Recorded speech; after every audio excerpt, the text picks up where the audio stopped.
Itigil mo na nga yung kalokohan mo. Alis na ako, Mami. Saan ka naman pupunta? Can you just give me money? No.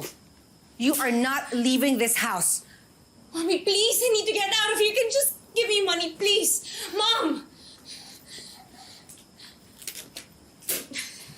Gusto mo umalis? Kailangan mo ng pera? Kunin mo yung envelope dun sa drawer sa opisina ko. Mama, Kunin mo.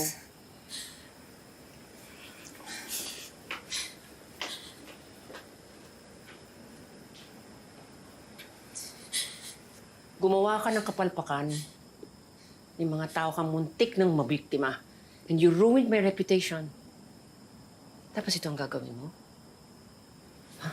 Imbis na solusyonan ng problema? Tatakbuhan mo? Tatakasan mo? Kasi alam ko naman, Lola, napapahirapan niyo ako eh. Kaya pwede ba? Kalimutan niyo na naapo niyo ako at sana hindi na kayo naging lola ko.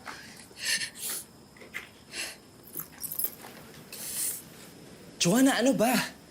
Huwag niyo siyang pigilan.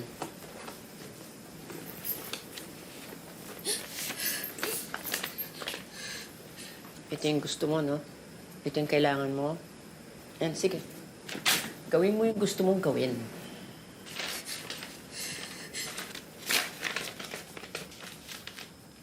I did everything to save you. Pero ikaw mismo, ayaw mong sagapin ang sarili mo. Kung inaakala mo, nasagabal ako sa buhay mo, kung inaakala mo, sinasakal kita, I'm setting you free. Go. Umalis ka. Talagang aalis ako. At babalik lang ako kapag patay ka na at makukuha ko ng mana ko. Joanna!